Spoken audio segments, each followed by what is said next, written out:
Hey there, it's Ty. Welcome back to my channel. And if you see here, we have a special guest. Hi. And yeah, that's Ben.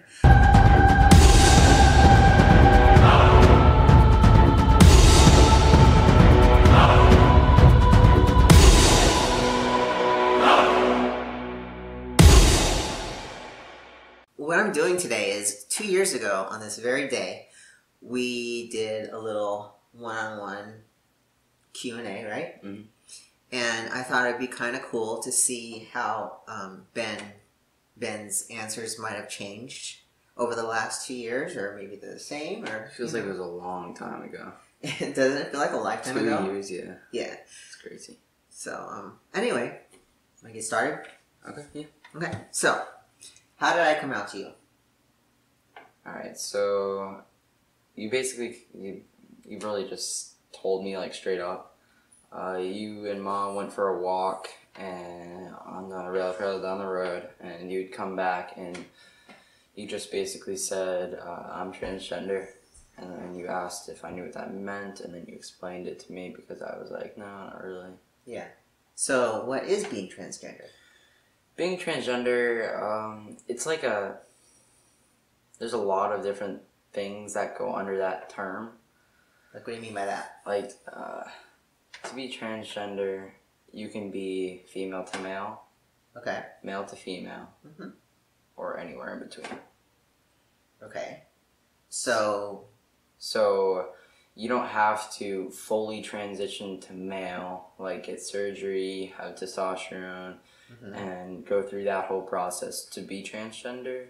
Right. It's, you could just declare that you feel that way, mm-hmm. and you can be transgender. You don't have to take any action. Right. So, there's a disconnect, right? Right. And basically, it's a disconnect between what? The brain and genitalia. Exactly. So, that's correct. So, there's no one way to be transgender. And like we said in the other video 2 years ago, you know, there's this big umbrella. Right. And, you know, you could be fluid anywhere in that umbrella and still be transgender. Because as soon as you put in the fact where you have to make a whole transition, it makes it so that if you're poor or you don't have enough money to transition, you can't be transgender. And because it costs a lot. Right, and that's not right, right? Right. It's not fair. Right. Right. I mean, insurance doesn't cover everything. Right. But not everybody wants to have surgery. Right, not everyone wants that. Yeah. So there's no one way to be transgender. Right. Yeah. So so how did it make you feel? Like when I told you I was transgender? I just didn't really understand it at first, but it kind of gradually I understood it more. Mm-hmm. And I mean, as you've gone through your transition, it's really opened my eyes to how crazy it is what can happen. Like how somebody... Like physically. Right. Because... Your changes, because it was a completely different person on the outside. Yeah, I don't look like the same person. Oh no. And did you expect that to happen? No, I thought it was just going to be like how you are. Or how I was? How you were, yeah. But just... Yeah. On testosterone. I didn't think there would be like a big change. You know, to be honest, I didn't even know. Because I hadn't gone through that. I hadn't gone through that. Yeah, I didn't understand right. Like what actually happens. Yeah, and I didn't understand either. So right. We both kind of went through this whole process. It was like, wow. Together, and we're like, wow. So speaking of, you know, what has changed since, like, either since the beginning or since 2 years ago? Well, you've changed a lot. I mean, physically you look like an entirely new person, mm-hmm. and on the inside, like, your appetite's gone way down. You stay up late, you sleep in. But most guys on testosterone, their appetite goes up. I don't know why, but mine went down. Don't know, don't understand it, but and physically. And physically, you changed a lot, and I just feel like your interests have changed. Like you're watching a lot more YouTube now, like with the Alpha M and Teaching Men's Fashion and all those channels. Right. Because you didn't really watch that much, like religiously. Right. Well, I didn't watch anything about fashion because I didn't really like women's fashion. Right.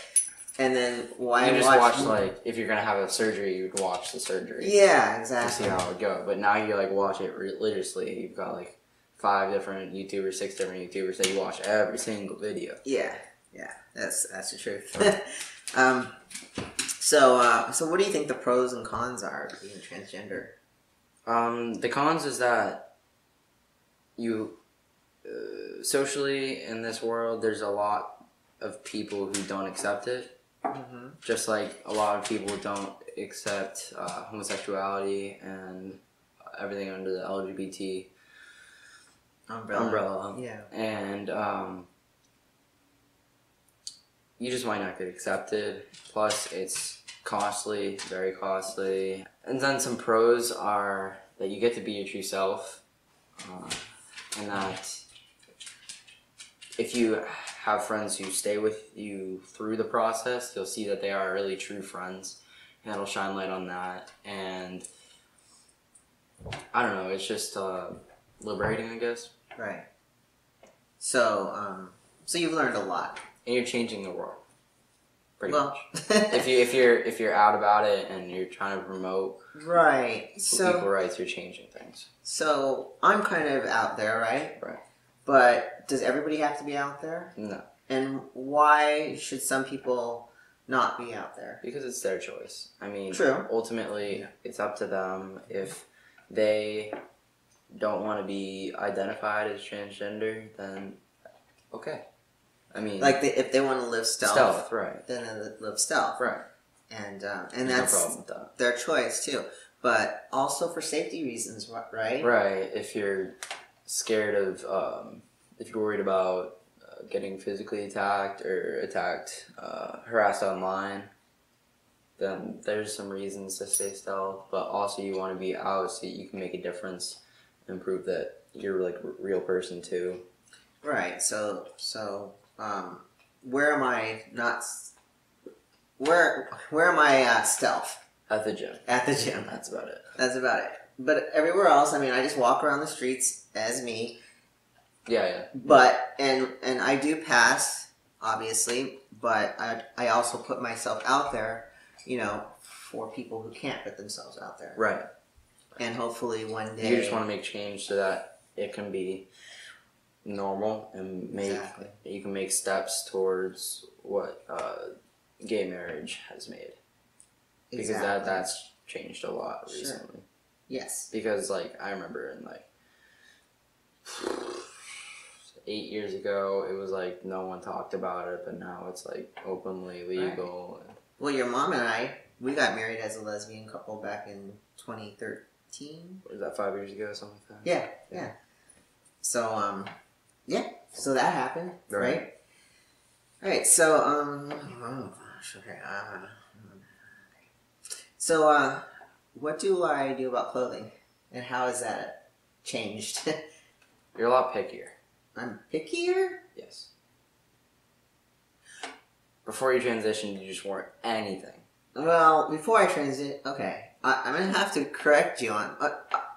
Before I transitioned, I didn't like clothing. I didn't like the way clothing fit on me. Right. So I would just wear sweats and big old shirts, and you didn't read that much into it. But now you're more, you're into style, and you follow trends, and that's why I said you're pickier. You're more meticulous about your style. Okay. And I like to dress well, yes. Right, and you follow those fashion videos and stuff. Yeah. But, can you talk a little bit about how my body has changed and how the clothing? Okay, so 3 weeks ago, we went to Macy's because I needed a suit for something, and he bought a pair of jeans, or 3 or something, and he's already shrunk out of them. I'm the incredible shrinking man. It's so weird. Yeah, it's like weird. Your body, the fat I can never say that. Redistributes. And I'm just, my doctor says I'm perfectly healthy. In fact, I just had, my doctor's appointment yesterday, and she says I'm fine.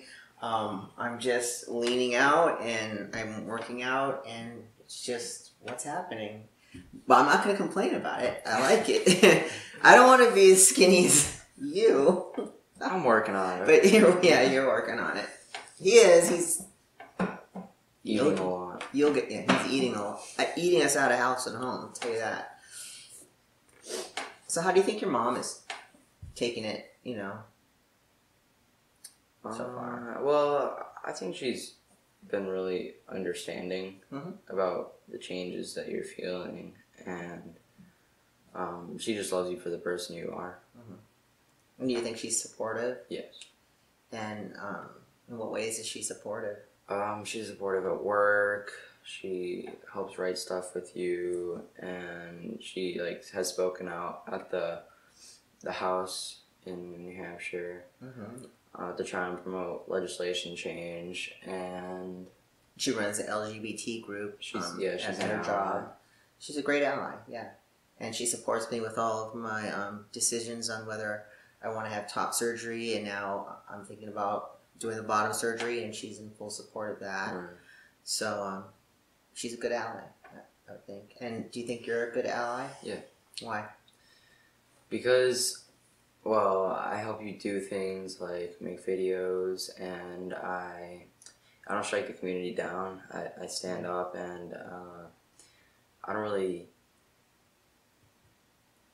care what people say, because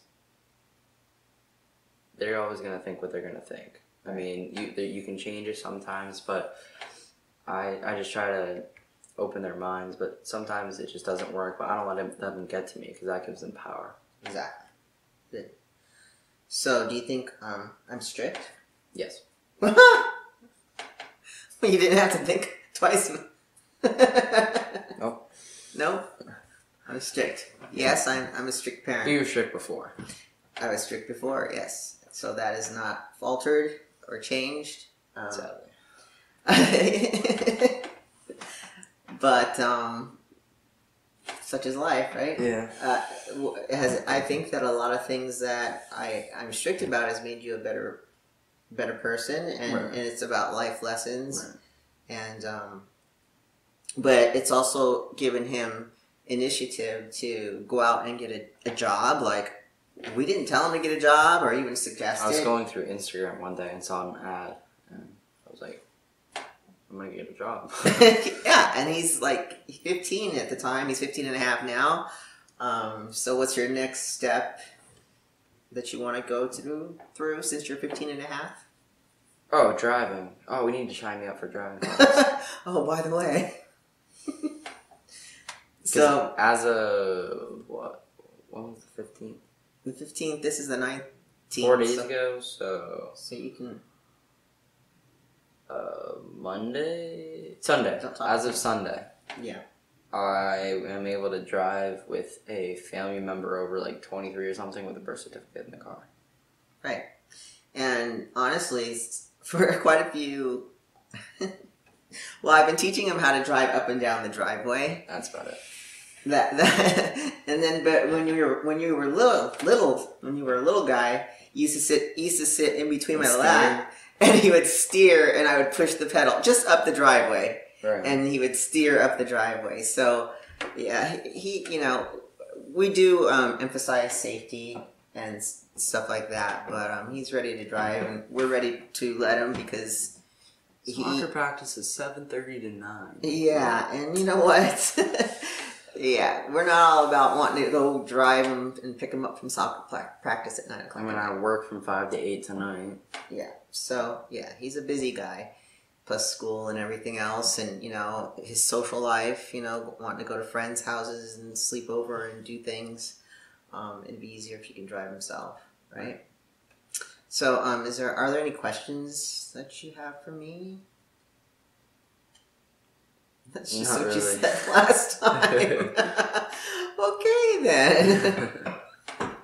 I think we can wrap that up. I hope you guys enjoyed our little 2-year anniversary from our last video together. And, well, I don't even know. The last interview. The last interview, yes. So, yeah. So, see you next time. Bye.